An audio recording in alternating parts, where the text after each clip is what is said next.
तो फाइनली जो वायर्ड 6 है, जो अंकल हाउडी है, उनका अराइवल हो चुका था मंडे नाइट रॉ के अंदर। चैनल पर ऑलरेडी रिएक्शन वाली वीडियो जिन लोगों ने नहीं देखी हो जाके चेकआउट कर सकते हैं। लेकिन इस वाली वीडियो के अंदर जो पोस्ट अंकल हाउडी और वायर्ड 6 के आने के बाद क्वेश्चन है वो हम लोग कवर करेंगे। एक सबसे बड़ा क्वेश्चन ये है कि जब नाम वायर्ड 6 है तो इसमें सिर्फ 5 ही मेंबर क्यों है। So hello everybody and welcome back to new video. इस वाली वीडियो के अंदर मैं आंसर करने वाला हूँ सभी क्वेश्चंस को जो कि तुम लोग के माइंड में है वायर्ड 6 एंड अंकल हाउडी वाली पूरी चीज को लेकर। पहले तुम लोग को बता दो कि सभी लोगों ने अपनी जो अपीयरेंस है वो ऑलमोस्ट कंफर्म कर दी कि कौन सा बंदा क्या बना है। जो गेसी की तरफ से, निकी क्रॉस, इन सभी की तरफ से ट्वीट्स ऑलरेडी आ चुके हैं। बताया जा रहा है मोस्ट प्रोबेबली जो अंकल हाउडी के पीछे पर्सन है वो और कोई नहीं बल्कि हमारे बो डैलस ही होंगे। सिस्टर एबिगेल जो कि पहले वॉक करके आई थी रैंप के ऊपर वो अजीब तरीके से, वो और कोई नहीं बल्कि निकी क्रॉस है। निकी क्रॉस ने ट्विटर के थ्रू कंफर्म भी किया है। रैम्पलिंग रैबिट जो हमें हथौड़े के साथ दिखाई दिया था वो और कोई नहीं बल्कि हमारे एरिक रोवन है। हस्कस द पिग जो गेसी है, जो गेसी ने भी ये चीज डाली अपने ट्विटर के ऊपर। और मर्सी द बुजार्ड जो है वो और कोई नहीं बल्कि डेक्स्टर लूमिस है। तो ये 5 भी फिलहाल टोटल मेंबर्स और उनकी अपीयरेंस कुछ इस तरीके से कंफर्म हुई है।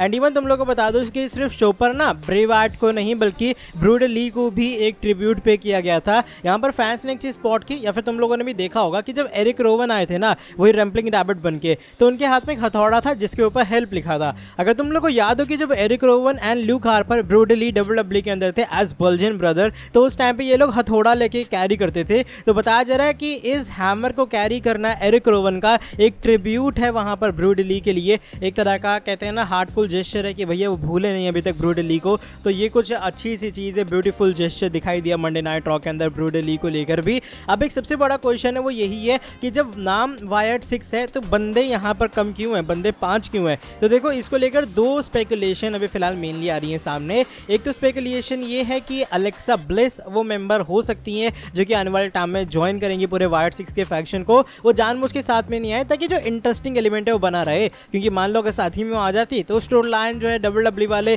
काफी वो कर जाते पेचीदा टाइप से। मान लो अलेक्सा ब्लिस आने वाले टाइम में उसके बाद आके ज्वाइन करती हैं जब लगातार वायर्ड 6 उन्हें कन्फ्रंट करता है, तो वो स्टोरी लाइन ज्यादा प्रेफरेबल शायद WWE करे। सो दैट्स व्हाई अभी फिलहाल जो है सिर्फ ये 5 लोग आए हैं और छठा मेंबर आने वाले टाइम में जो कि मोस्ट प्रोबेबली हमारी अलेक्सा ब्लिस होंगे वो आके ज्वाइन कर लेंगी। एक और जो बिलीव आ रहा है सामने जो कि फिलहाल मैंने इंटरनेट के ऊपर देखा है, जो लोगों की थ्योरी है वो फैन थ्योरी एक तरह की ये कि मे बी जो 6th स्पॉट है वो हमारे लेजेंडरी ब्रेव आर्ट के लिए बचाया गया है। यानी कि मान लो वायर्ड 6 का पूरा फैक्शन क्रिएट कर लिया तो यहाँ पर WWE एक हार्टफुल ट्रिब्यूट के नाम पे ये दिखाना चाह रही है कि जो 6th मेंबर है वो ब्रेव आर्ट खुद ब खुद है। ऑफ कोर्स वो इस दुनिया में नहीं है लेकिन फिर भी उनकी लेगेसी को कैरी ऑन करना, उस लेगेसी को कंटिन्यू करना, तो शायद कुछ इस तरीके से एडिशन WWE ने की है कि भाई वायर्ड 6 के अंदर जो 6th पर्सन है वो ऑफ कोर्स एक सुपरनैचुरल सॉर्ट ऑफ पावर तुम कह सकते हो जो कि ब्रेव आर्ट की ही पावर है। और ब्रेव आर्ट को एक तरह का तुम एज्यूम कर सकते हो एज 6th मेंबर। तो ये कुछ 2 रीजन आ रहे हैं सामने। आई गेस जो सेकंड रीजन है कि हमारे ये जो 6th मेंबर है वो खुद ब खुद ब्रेव आर्ट है, ये ज़्यादा सेंसिबल भी लग रहा है और मुझे लग रहा है ये वो रीज़न भी है क्यों WWE सिर्फ 5 मेंबर्स के साथ इन लोगों का डेब्यू करवा रही है लेकिन नाम इन लोगों का वायर्ड 6 है। अच्छा, वायर्ड 6 की अगर बात चली रही है तो एक ऑफिशियल फैक्शन की भी बात करते हैं कि नाम क्या है। तो अगर तुम लोगों ने देखा होगा WWE ने कुछ लोगोज वगैरह भी दिखाए थे जब अंकल हाउडी हमारे अपीयर हुए थे, तो उन लोगोज के ऊपर फैंस ने ये बात स्पॉट की है कि वायर्ड 6 लिखा हुआ है। लेकिन यहाँ पर ऑफकोर्स अल्फाबेटिकल लेटर थोड़े डिफरेंट है। वायर्ड लिखा है नॉर्मल लैंग्वेज WYATT और 6 लिखा है यानी कि SICK फिर 6 अल्फाबेटिकल लेटर। तो ये कुछ ऑफिशियल नेम हो सकता है वायर्ड 6 के पूरे फैक्शन का जो कि अभी फिलहाल रीसेंट टाइम में डिस्क्लोज हो चुका है। और ऑफ कोर्स तुम इसे वायर्ड 6 ही बुलाओगे चाहे वो लिखा किसी भी तरीके से जाए। अब बात आती है जो सारे कॉस्ट्यूम वगैरह बनी है, जो सारी चीज़ें हमें देखने के लिए मिली है, बनाई किसने है। तो जेसन बेकर तुम लोग को याद होगा वही बंदे जिसने फील्ड वाला मास्क डिजाइन किया था जो कि ऑलमोस्ट ब्रेव आर्ट के साथ में काम करते थे उनकी पूरी स्टोरी लाइन के अंदर। तो वही कॉस्ट्यूम डिजाइनर थे इस पूरे चीज़ के और जितने भी मास्क वगैरह बने हैं उनका जो आइडिया है वो यही जेसन बेकर का आइडिया था। तो कूडोस है भाई बंदे को, लगातार उस बंदे ने डिलीवर किया। आई गेस फील्ड वाली जो चीज़ें वो भी उन्होंने बहुत अच्छे से रिप्रेजेंट की थी। अगर मैं गलत नहीं हूँ तो एक्सट्रीम रूल्स के अंदर जब लास्ट टाइम ब्रेव आर्ट का कमबैक हुआ था वो भी इन्हीं की तरफ से प्लान किया गया था कि भैया ऐसे ऐसे जाके कमबैक होगा। इन्होंने सारी चीज़ें बताई थी कि ऐसे एनिमेशन होगी।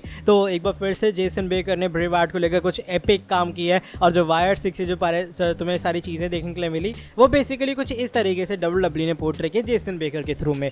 एक और जो चीज़ यहाँ पर फैंस ने स्पॉट की वो ये कि भैया अंकल हाउडी ने वापस आके अच्छे अच्छे लोगों की धज्जियां उड़ा डाली। यहाँ पर फैंस ने कुछ बंदों को स्पॉट भी की है। अब मुझे नहीं पता बेसिकली वो गंथर है या फिर नहीं, लेकिन एक फोटो सामने आ रही है जिसमें हल्का सा धुंधली शक्ल है, लेकिन बताया जा रहा है गंथर पड़े हुए थे जिनके ऊपर of course uncle howdy and white six की तरफ से अटैक हुआ था। चैट गेबल तो चलो क्लियरली दिखाए गए थे ऑन कैमरा, एंड इवन बताया जा रहा और भी कुछ सुपरस्टार जैसे ब्रॉन स्ट्रोमन वगैरह में भी शायद उन्हें भी थोड़ा बहुत धराशायी किया वाइट सिक्स के पूरे फैक्शन ने। लेकिन अभी फिलहाल जो पॉसिबल जो फोटोज दो आई हैं सामने उसमें चैट गेबल एंड शायद जो दूसरे पर्सन हो गंथर ही देखने के लिए लग रहे हैं। लग रहा है चैट गेबल भैया फालतू दुश्मनी मूल बैठे होंगे वाइट सिक्स के पूरे फैक्शन से और अंकल हाउडी से, और इसी चक्कर में यहाँ पर ये कुछ चीजें हो चुकी हैं। बाकी देखो आने वाले टाइम में क्या होता है। ये कुछ अभी फिलहाल मैं तुम लोगों को वाइट सिक्स अंकल हाउडी को लेकर चीजें बताना चाह रहा था। अगर तुम लोगों के दिमाग में और भी कोई क्वेश्चन है या फिर कोई भी कंफ्यूजन है, तुम लोग अपना जो कमेंट है वो ड्रॉप कर सकते हो। अगर मुझे आंसर मिलता है उसका किसी भी तरीके से, मैं डेफिनेटली नेक्स्ट वीडियो के अंदर डिस्कस करूंगा। और हाँ, ड्रू मैकिंटायर वाली चीज़ जो क्विट वगैरह किया उन्होंने, उसके बारे में भी अगली वीडियो के अंदर डिस्कशन होगा। लेकिन आज की ये वाली वीडियो को मैं यहीं पर एंड कर रहा हूँ। अगर तुम लोग को ये वाली वीडियो पसंद आई है, इस वाली वीडियो को तुम लोग नीचे लाइक कर दो, चैनल को सब्सक्राइब कर देना और ऊपर से बेल नोटिफिकेशन को भी कर दो ऑन। बाकी मैं तुमसे मिलता हूँ आके नेक्स्ट वीडियो के अंदर बहुत ज़्यादा जल्दी। Till then bye bye, take care.